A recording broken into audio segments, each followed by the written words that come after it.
राधे राधे भक्तों। श्रीमद्भागवत कथा के अनुसार हनुमान जी त्रेता युग में भी थे और द्वापर युग में भी कई वर्षों तक इस जगह पर विचरण किया करते थे। वहीं कलयुग के आगमन के समय हनुमान जी गंधमादन पर्वत पर ही निवास कर लिया।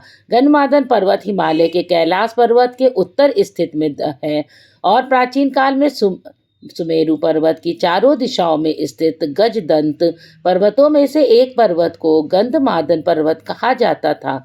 यहाँ पर महर्षि कश्यप ने तपस्या की थी। यह पर्वत धन के देवता कुबेर के क्षेत्र का हिस्सा थे। कभी यह जगह सुगंधित और वर्तमान समय में यह तिब्बत क्षेत्र में है। रामायण की कथा के अनुसार गंधमादन पर्वत में जुड़ी कई कहानियां मिलती हैं। गंधमादन पर्वत के क्षेत्र को यक्षलोक भी कहा जाता है। ऐसा कहा जाता है यहाँ एक अद्भुत सरोवर है जहाँ खिलने वाले कमलों को रोजाना हनुमान जी अपने आराध्य श्री राम जी की पूजा करने के लिए अर्पित करते हैं और उनकी आराधना करते हैं। भागवत में वर्णन मिलता है कि द्वापर युग में भी हनुमान जी गंधमादन पर्वत पर निवास करते थे। इसी क्षेत्र में हनुमान जी भीम से मिले थे। अज्ञातवास के समय हिमवंत पार करके पांडव गंधमादन पर्वत के क्षेत्र में पहुंचे। इसी दौरान एक बार भीम सहस्त्र दल कमल लेने के लिए गंधमादन पर्वत के वन में पहुंच गए थे, जहां हनुमान जी ने भीम का अहंकार तोड़ा था और पर्वत में कई ऋषि मुनि देवता गंधर्व निवास करते थे। आइए कथा विस्तार से जानते हैं। हम सभी जानते हैं महाभारत की कथा में भीम को अति बलशाली बताया गया है। उनके अंदर कई हाथियों का बल था जिसके कारण शत्रु उनसे भयभीत रहते थे। भीमसेन मल्लयुद्ध में पारंगत थे और उनका अस्त्र गदा था। बताया जाता है कि भीम वासुदेव के अंश थे।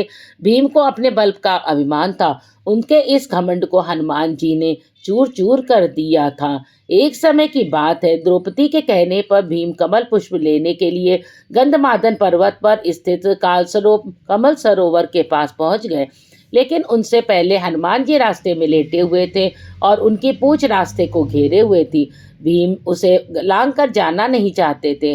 भीम ने हनुमान जी से कहा कि वे अपनी पूंछ को रास्ते से हटा ले ताकि वे आगे जा सके। हनुमान जी मुस्कुराते हुए भीम की बातों को अनसुना कर दिया। भीम ने फिर हनुमान जी की पूंछ हटाने के लिए कहा, लेकिन भीम को यह बात ज्ञात नहीं थी कि वो वानर श्रेष्ठ हनुमान जी हैं। हनुमान जी ने कहा कि तुम तो बलशाली हो, खुद ही मेरी पूंछ हटा दो और आगे चले जाओ। भीम इस बात से चिढ़ गए और हनुमान जी की पूंछ हटाने लगे।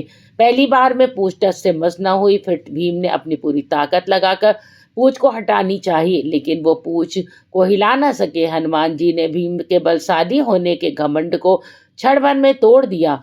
जब भी थक हार कर गए तब उनको लगा कि यह कोई आम वानर नहीं कर सकता है। भीम ने हनुमान जी से क्षमा मांगी और अपने वास्तविक स्वरूप के दर्शन देने को कहा। तब हनुमान जी मुस्कुराए और फिर अपने विराट स्वरूप को दर्शन देकर भीम को कराया और भीम हनुमान जी का आशीर्वाद लेकर लौट आए। को धर्म की रक्षा के लिए अमरता का वरदान मिला था। हनुमान जी भगवान शिव का 11वां रूप अवतार भी हैं और वो उनको गंधमादन पर्वत पर निवास करते हैं, ऐसा बताया जाता है। हनुमान जी जहाँ जहाँ भगवान राम की कथा कीर्तन होता है वहाँ अदृश्य रूप से विराजमान रहते हैं और हमें अपना आशीष देते हैं। तुलसीदास जी ने कलयुग में हनुमान जी की मौजूदगी का उल्लेख किया था और कहा था कि मनुष्य पूर्ण श्रद्धा और विश्वास से हनुमान जी का आश्रय ग्रहण कर ले तो उन्हें भी हनुमान जी राम दर्शन होने में देर नहीं लगती है। हनुमान जी को धर्म की रक्षा के लिए अमरता का वरदान मिला था। इस वरदान के कारण आज भी हनुमान जी जीवित हैं और वे भगवान के भक्तों और धर्मों की रक्षा में लगे रहते हैं। जब कल्कि रूप में भगवान विष्णु अवतार लेंगे तब हनुमान, परशुराम, अश्वत्थामा, कृपाचार्य, विश्वामित्र, विभीषण और राजा बलि सार्वजनिक रूप से प्रकट हो जाएंगे। हमारे चैनल को अगर अभी तक आपने लाइक और सब्सक्राइब नहीं किया है तो ज़रूर कर दीजिए। ऐसी पौराणिक कथाओं के लिए धन्यवाद।